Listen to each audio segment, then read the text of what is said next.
سلام دوستای گلم. امروز با هم دیگه فصل 2 ریاضی 8 رو مرور میکنیم. در مورد عدد اول توضیح داده. عدد اول عددی هستش که به جز خودش و یک شمارنده دیگه‌ای نداره. شمارنده چی بود؟ قبلا خونده بودیم. شمارنده یک عدد به اعدادی میگن که بر اون عدد بخش پذیره. مثلا اگر بخوایم شمارنده های 6 رو بنویسیم، یک ضرب در 6 میشه 6، 2 ضرب در 3 میشه 6. در مورد 6 شمارنده دیگه ای نداریم.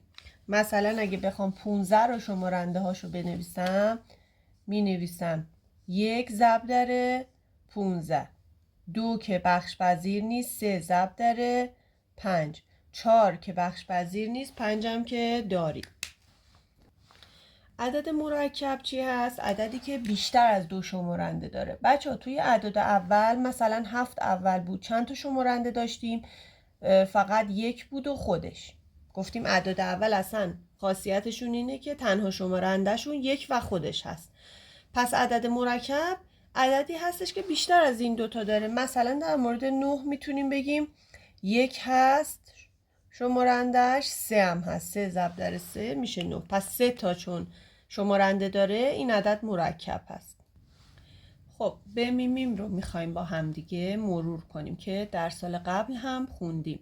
به میمیم میشه بزرگترین شمارنده مشترک که اگه یادتون باشه با 2 تا پرانتز میذاشتیم. مثلا میگفتیم به میمیم بین این عدد و این عدد رو پیدا کنید. برای به دست آوردن شمارنده های اول یک عدد می اومدیم از روش تجزیه درختی استفاده می کردیم که ما برای بمیمیم بهش نیاز داریم. به عنوان مثال از ما بمیمیم عدد 18 و 72 رو خواست. خب ما اول باید این دوتا عدد رو با تجزیه درختی به شمارنده های اولشون دست پیدا کنیم. 18 میشه 2 ضرب در 9. هر چی میتونه، مثلا شما میتونید 1 ضرب در 18 رو بذارید، 18 رو دوباره پایینش، یا 3 ضرب در 6 رو بذارید. مهم نیست اینجا چه عددی قرار میگیره. قراره ما اینقدر ادامه بدیم تا به یک عدد اول برسیم. اینجا الان دیگه رسیدیم 3 عدد اول هست و دیگه ادامه نباید بدم. 72 8 9 تا 72 تا 8 میشه 4 و 4 4 و 2 3 و 3. 9 دیگه رسید به عدد اول، ادامه نداره. فقط 8 که 4 هست میشه 2 ضرب در 2. پس من اینجا رو پاک کنم. خب حالا مشترک ها چی هستن؟ اینجا یه 3 اشتراک داریم، اینجا هم داریم، یه 2 اشتراک داریم، اینجا هم داریم، مجدد یه 3. پس به میمیممون میشه 2 ضرب، یعنی مشترک ها رو یه بار می نویسیم میشه به میمی. خب حالا میخوایم که میمیم دو تا عدد رو بگیم. کوچکترین مضرب مشترک 18 چی شد؟ 2 ضرب در 3 ضرب در 3. 72 هم 3 تا 2 و 2 تا 3. خب مشترک ها رو زیرش خط میکشیم. یه 2 یه 3 یه 3 اشتراکمون بود. حالا خطشون هم میزنیم و می نویسیم یه 2 یه 3 یه 3. پس مشترک ها رو یک بار نوشتم. غیر مشترک ها رو هم میذارم که اینجا فقط توی 72 یه 2 و یه 2 داریم که حاصل ضربش رو به دست میارید، میشه که میمیم 18 و 72. دو عدد متباین چی هستن؟ دو عددی که نسبت به هم اول هستن. یعنی اگر به میمیمشون یک شد، اون دو تا عدد نسبت به هم اولن. پس خیلی راحت ما که به میمیم رو بلد هستیم، میایم به میمیم دو عدد رو پیدا میکنیم و میگیم این دو تا عدد متباین هستند یا خیر. خب مضارب طبیعی عدد چی هست؟ اگر یک عدد رو به ترتیب در اعداد طبیعی ضرب کنیم مضارب طبیعی به دست میاد. الان مضارب طبیعی عدد 7 رو ضرب در 1 میکنم، 7 رو ضرب در 2 میکنم، 7 رو ضرب در 3 میکنم. تا جایی ادامه میدم که سوال از من خواسته. ممکنه بگه مضارب طبیعی عدد 7 رو مثلا تا عدد 30 پیدا کنید. خب از ما خواسته با روش غربال عددهای اول 1 تا 20 رو پیدا کنیم. خیلی آسون هست. میایم 1 تا 20 رو می نویسیم. حالا اگر به ما گفته بود به عنوان مثال مثلا عددهای اول بین 10 تا مثلا 50 ما عدد از 10 تا 50 رو می نوشتیم. الان چون 1 تا 20 رو خواسته ما همونا رو می نویسیم. بعد میایم عددهای اول کوچکتر از 10 یعنی یک رقمی ها رو دورش خط میکشیم.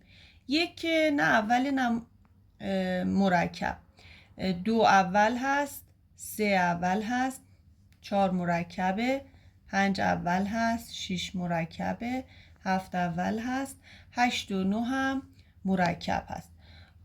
تا 7 عددهای اول یک رقمیم پیدا شد. حالا میام تمام مضارب این 4 تا عدد اول رو خط میزنم.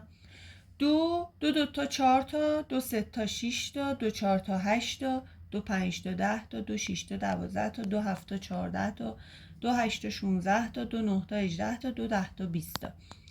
3 1 3 تا، 3 2 تا 6 تا، 3 3 تا 9 تا، 3 4 تا 12 تا، 3 5 تا 15 تا، 3 6 تا 18 تا، 3 7 هم که میشه 21.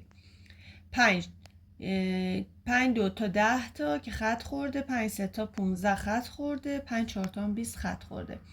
7 2 7 تا 14 تا که خط خورده، 3 7 تا 21 که نیست. الباقی هرچی باقی موند الان ما اینجا عدد 11 موند، 17 19 13 اینا میشن عددهای اول 1 تا 20. 2 3 5 7 11 13 17 19. از ما خواسته بگیم عدد 123 اول هست یا مرکب. خب ما عددهای بزرگ رو نمیدونیم تشخیص بدیم اول هست یا مرکب. میایم ابتدا یک جذر تقریبی از این عدد به دست میاریم.